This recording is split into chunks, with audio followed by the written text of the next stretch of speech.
लोग आज संविधान को हाथ में लेकर गली गली घूमने का काम कर रहे हैं, सम्मान देने के बजाय वो सिर्फ इस पर राजनीति करने का काम कर रहे हैं। तो यही कहना चाहूंगी, ये अब बंगाल बनाने में तुल गए हैं कि झारखंड अब बंगाल बन जाए। स्वास्थ्य व्यवस्था पूरी तरह से लचर हो चुकी है, तो इन्होंने देखना ही बंद कर दिया है। अब ये सरकार अंधी बहरी गूंगी बन चुकी है। विधानसभा के मॉनसून सत्र का आखिरी दिन है और आखिरी दिन भी आपको तस्वीर सदन के बाहर की दिखाए तो देखिए पहले दिन जैसा ही नज़ारा है। सूर्या हासदा का मामला हो या फिर विश्वविद्यालय विधेयक को लेकर तमाम भाजपा के विधायक जो है वो प्रोटेस्ट कर रहे हैं और देखिए सरकार से सवाल कर रहे हैं। हम बात करते हैं कि आखिर कब तक इस तरह, क्या कहेंगे जिस तरह से आप लोग पहले दिन से लेके अब आखिरी दिन भी इसी तरह प्रोटेस्ट हो रहा है? जी, प्रोटेस्ट तो हो ही रहा है, पर जो सत्ता पक्ष है वो सुनना ही नहीं चाह रही है।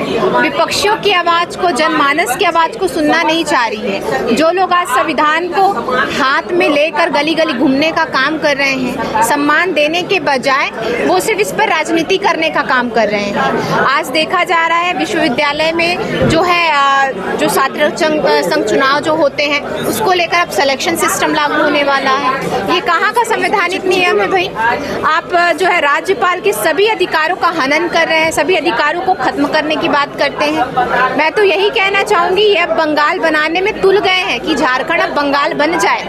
ये यही चाह रहे हैं ताकि पूरी तरह से तानाशाही जो है जनता पर हावी हो सके। लगातार अस्पतालों का नाम बदलना, पहले देखिए स्वास्थ्य व्यवस्था की तो मैं बात ही क्या करूं। आपके जरिए से, आपके माध्यम से ही हमें अखबारों से, सोशल मीडिया के माध्यम से दिखता है कि स्वास्थ्य व्यवस्था पूरी तरह से लचर हो चुकी है। अटल क्लिनिक का नाम जो है वो इन्होंने बदल दिया, मदर टेरेसा रख दिया।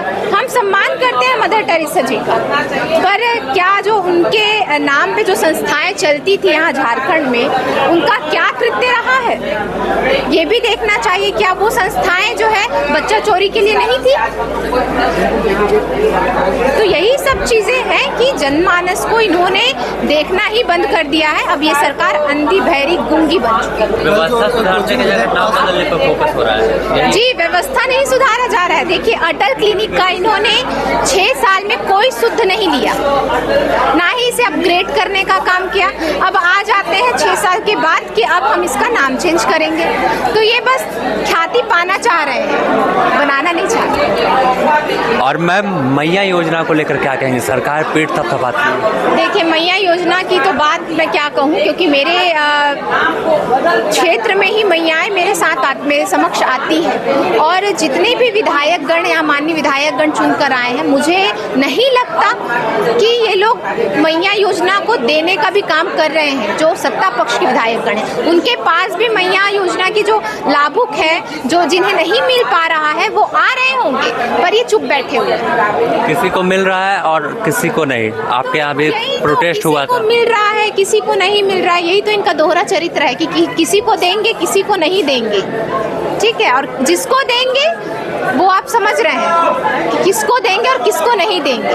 मतलब जनमानस जो है, जो यहाँ के मूलवासी रहवासी, वो सभी को जो है ताक में रख दिया गया है, पूरी व्यवस्था को ताक में रख दिया है। अब तानाशाही जो है पूरी तरह से झारखंड पर। देखिए साफ तौर पर पूर्णिमा दास साहू, इनका कहना है कि झारखंड में तानाशाही चरम पर है और यही वजह है कि तमाम योजनाएं धरातल पर उतरने के बजाय सिर्फ कागजी प्रक्रिया तक सीमित रहती है। अपने सहयोगी संतोष के साथ Sameer, the news post, Ranchi.